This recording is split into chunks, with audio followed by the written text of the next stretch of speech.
வல்லரசு நாடு அமெரிக்கா போன்ற வல்லரசு நாட்டில் கூட கொரோனா வைரஸ் முழுமையாக கட்டுப்படுத்த முடியல. லட்சக்கணக்கான பேர் உயிரிழந்தார்கள். ஆனால் தமிழகத்தில் அனைத்து இந்திய அண்ணா திராவிட முன்னேற்ற கழக அரசு இருக்கின்ற பொழுது இன்றைக்கு இந்த கொரோனா வைரஸ் பரவலை தடுத்து நிறுத்தி மக்களுடைய உயிர்களை காப்பாற்றிய அரசு அண்ணா திமுக அரசு. அந்த வைரஸ் எப்படி மக்களை பாதிக்கும், அது எந்த ரூபத்தில் அந்த நோய் வரும் எதுவுமே தெரியாத காலகட்டம். அப்படி நோய் வந்தால் என்ன அறிகுறி என்று கூட தெரியாமல் இருக்கின்ற காலகட்டம். அப்படியே கொரோனா வைரஸ் பரவல் ஒருவருக்கு ஏற்பட்டு விட்டால் அதை எப்படி குணப்படுத்த வேண்டும், அதற்கு என்ன மருந்து என்று கூட கண்டுபிடிக்க முடியாத ஒரு சூழ்நிலையில் கூட ஒரு திறமையான அரசாங்கமாக இருந்து செயல்பட்டு அந்த மக்களை காப்பாற்ற, நம்முடைய தமிழ்நாட்டு மக்களை காப்பாற்றிய அரசாங்கம் அண்ணா திமுக அரசாங்கம். எதற்காக சொல்லிட்டு சொன்னால் யாரோ ஏதோ பேசுவாங்க, நாங்கள் ஆட்சிக்கு வந்தால் அதை செய்து விடுவோம் இதை செய்து விடுவோம் என்று ஒன்னும் செய்ய முடியாது. அண்ணா திமுக அரசு தான் மக்களை காக்கக்கூடிய அரசாங்கம். இதுக்கு உதாரணம் கொரோனா வைரஸ் பரவல் தடுப்பு. நீங்கள் எண்ணி பார்க்க வேண்டும். அந்த காலகட்டத்தில் மக்களுக்கு வேலை வாய்ப்பு இல்ல, மக்கள் பாதிக்க கூடாது என்பதற்காக ரேஷன் கடையில் 11 மாதம் விலையில்லா அரிசி, விலையில்லா எண்ணெய், விலையில்லா சக்கரை கொடுத்தோம். தொழிற்சாலை பணிபுரிகின்ற தொழிலாளர்களுக்கு உதவி செஞ்சோம். எல்லா குடும்பத்தையும் 1000 ரூபாய் கொடுத்தோம். அந்த காலகட்டத்தில் தைப்பொங்கல் வந்தபோது எல்லா இல்லங்களிலும் தைப்பொங்கல் பொங்க வேண்டும் என்ற அடிப்படையில் எல்லா ரேஷன் கடைக்கும் 2500 ரூபாய் கொடுத்தோம். அன்றைய தினம் ஸ்டாலின் அவர்கள் குறிப்பிட்டார், ஏன் 2500 ரூபாய் பொங்கல் போது கொடுக்கிறீங்க, 5000 ரூபாய் கொடுன்னு சொன்னாங்க.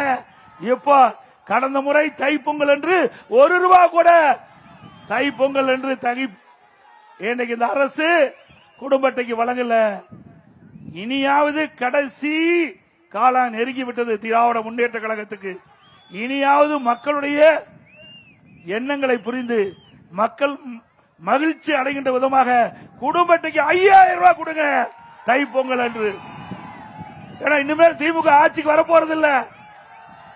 ஆட்சி போகும்போதாவது மக்கள் உங்களை வாழ்த்திட்டோம்.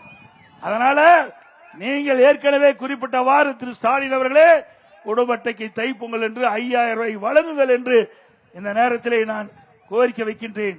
அது மட்டுமல்ல, கொரோனா காலம் இன்னைக்கு அரசாங்கத்துக்கு வரி வருமானம் கிடையாது, ஜிஎஸ்டி வருமானம் கிடையாது, பத்திரப்பதிவு வருமானம் கிடையாது, ரோட் டாக்ஸ் வருமானம் கிடையாது. அதோட பெட்ரோல் டீசல் விற்கல, அதிலிருந்து வருகின்ற வருவாய் இல்ல. அதோட மதுக்கடைகள்லாம் மதுபான கடைகள்லாம் திறக்கல, டாஸ்மாக் கடை திறக்கல, அதில் வருகின்ற வருவாய் கலால் வரி கிடையாது, கலால் வருகின்ற வருவாயும் இல்ல. 1 ரூபாய் வருவாய் இல்லாம 11 மாதம் 1 ஆண்டு காலம் சிறப்பான ஆட்சி செய்த அரசு அதிமுக அரசு. விலைவாசி உயராம பாத்துக்கிட்டோம். அரசாங்கத்துக்கு வருமானம் இல்ல. அந்த காலகட்டத்தில் கூட இந்த கொரோனா வைரஸ் பரவலை தடுப்பதற்கு 40,000 கோடி செலவழித்து அந்த மக்களை காப்பாற்றிய அரசு அதிமுக அரசு. அந்த காலகட்டத்தில் மின் கட்டணத்தை உயர்த்தல, வீட்டு வரியை உயர்த்தல, கடவரி உயர்த்தல, பீக்காவர் கட்டணம் உயர்த்தல, குடி வரியை உயர்த்தல, குப்பை வரி போடல. மக்கள் பாதிக்காத அளவிற்கு ஒரு சிறப்பான ஆட்சி கொடுத்த அரசாங்கம் அதிமுக அரசாங்கம். அப்பொழுது கூட இந்தியாவிலேயே தமிழகம் நிதி நெருக்கடி இல்லாம பார்த்துக்கிட்டோம்.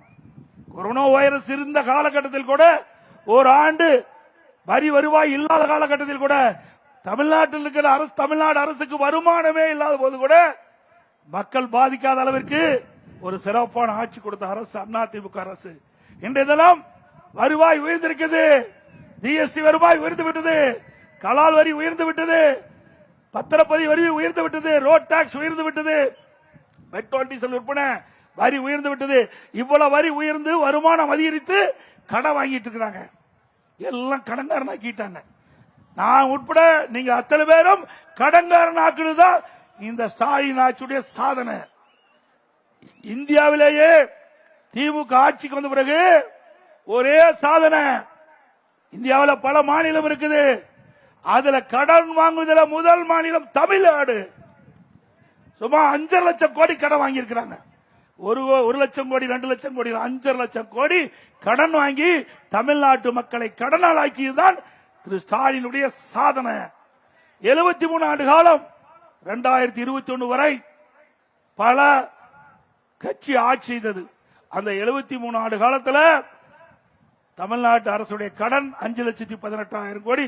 ஒரு வருடம் கொரோனா இருந்த காலத்தை சேர்த்தி இன்னைக்கு திமுக ஆட்சிக்கு வந்து 5 வருடத்துல 4.25 ஆண்டு முடிஞ்சு போச்சு. 3 மாசம் முடிஞ்சா 5 ஆண்டு நிறைவு பெறுது. இந்த 5 ஆண்டுல 5 லட்சம் கோடி கடன் வாங்கி சாதனை படைத்த அரசு அண்ணா திராவிட முன்னேற்ற கழக அரசு என்பதை நாம் எண்ணி பார்க்க வேண்டும். ஆக இப்படி நாட்டு மக்கள் மீது கடன் சுமத்திய அரசு தேவையா? தேவைங்களா? இதுக்கு எந்த திட்டமும் வரல, எந்த ஒரு பெரிய திட்டமும் வரல. புதிய மாவட்டத்தை உருவாக்கல, புதிய மெடிக்கல் காலேஜ் கொண்டாடல, புதிய சட்ட கல்லூரி கொண்டு வரல, புதிய கலை மற்றும் அறிவியல் கல்லூரி கொண்டு வரல, புதிய பாலம் கட்டல, புதிய சாலை அமைக்கல, புதிய தடுப்பணை கட்டல. எவ்வளவும் செய்யாம இவ்வளவு கடன் வாங்கினது. இந்த பணம் எல்லாம் எங்கே போச்சு? எங்கே போச்சு? மக்கள் கேட்கிறாங்க. ஸ்டாலின் அவர்களே, 2 ஆண்டுக்கு முன்பாகவே நிதி அமைச்சர் திரு பழனிவேல் தியாகராஜன் அவர் ஒரு கருத்தை குறிப்பிட்டார். எல்லா ஆடியோவிலையும் பார்த்திருப்பீங்க. 30,000 கோடியை வைத்துக் கொண்டு திரு உதயநிதி அவர்களும் திரு சபரீஸ் அவர்கள் என்ன செய்வது என்று தெரியாமல் புலம்பிக் கொண்டிருக்கிறார் என்று அந்த ஆடியோவில் வெளியிட்டாங்க.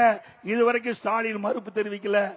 ஆக இந்த பணமெல்லாம் எங்க போச்சு? போற இடத்துக்கு மேலிடத்துக்கு போயிருக்குது. இப்படிப்பட்ட ஆட்சி தேவையா? இந்த ஊழல் ஆட்சி தேவையா? அதோட டாஸ்மாக் உங்களுக்கு 10 ரூபாய் யாரு ஞாபகம் வருது? செந்தில் பாலாஜி என்று ஒருவர் இந்த துறைக்கு அமைச்சராக இருந்தார். டாஸ்மாக் கடையில் பாட்டில் வாங்கினா 10 ரூபா அதிகமா கொடுக்கணும். ஆக அந்த 10 ரூபா வாங்குறது மட்டும் ஆண்டுக்கு 22,000 கோடி மேலிடத்துக்கு போயிருக்குது 4 ஆண்டுல. சாதாரண விஷயமா? இன்னைக்கு மத்திய அரசு ஈடி டாஸ்மாக் நிறுவனத்தில் அதை சோதனை நடத்தி சுமார் 1000 கோடி ஊழல் செய்தாக இன்றைக்கு தெரிவிக்கப்பட்டு நீதிமன்றத்தில் அந்த வழக்கு நிலுவையில் இருக்கின்றது. ஆக இந்த 10 ரூபாய் பாட்டிலுக்கு இன்னைக்கு கூடுதலா வாங்கியிருக்கிறாங்க. அதையெல்லாம் சட்ட நீதியாக அண்ணா திமுக ஆட்சி வந்தவர்கள் விசாரணை மேற்கொள்ளப்படும். அதோடு உள்ளாட்சித்துறை அமைச்சர் அந்த துறையில இன்னைக்கு பணியாளர் நியமிப்பதில் 800 கோடி ஊழல். 800 கோடி ஊழல் நாம சொல்லல, ஈடி விசாரணை மேற்கொண்டு ஊழல் செய்யப்பட்டிருக்கிறாங்க. அதுக்கு எஃப்ஐஆர் போட வேண்டும் என்று 2 முறை இந்த விடியா திமுக அரசுக்கு அறிக்கை வெளியிட்டிருக்கிறாங்க, அறிக்கை அனுப்பியிருக்கிறாங்க. இதுவரைக்கும் எஃப்ஐஆரே போடல. திமுக அரசு எஃப்ஐஆரே போடல. அண்ணா திமுக ஆட்சி வளர்ந்தவுடன் இதற்கு தீர்வு காணப்படும் சட்ட நீதியாக. அத்தனையும் ஊழல், ஊழல் நிறைந்த அரசாங்கம் திமுக அரசாங்கம். அதோட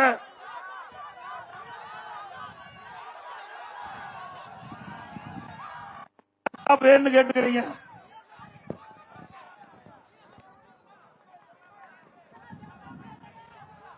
இன்றைக்கு அதிமுக ஆட்சி இருக்கின்ற வரை நம்முடைய மாணவ செல்வங்கள் அறிவுபூர்வமான கல்வி கிடைப்பதற்கு லேப்டாப் கொடுத்தோம். சுமார் 52,50,000 பேருக்கு மடிக்கணினி கொடுத்தோம். சுமார் 7,350 கோடி இதற்காக நிதி ஒதுக்கீடு செய்யப்பட்டது. திராவிட முன்னேற்ற கழக அரசு வந்தவுடன் இந்த மடிக்கணி திட்டத்தை நிறுத்திட்டாங்க. அடுத்த ஆண்டு தேர்தல் வர இருக்குது. அதை முன்னிட்டு கல்லூரியில் படிக்கின்ற மாணவர்கள் அவர்கள் தான் ஓட்டு போடக்கூடிய வயது. அவர்களை தேர்ந்தெடுத்து இன்றைக்கு 10 லட்சம் 20 லட்சம் பேர் கொடுப்பதாக சொல்லி 10 லட்சம் பேர் கொடுப்பதாக அறிவிச்சிருக்கிறாங்க. இதுவரைக்கும் லேப்டாப் வரல. இது ஒரு பச்சை பொய்.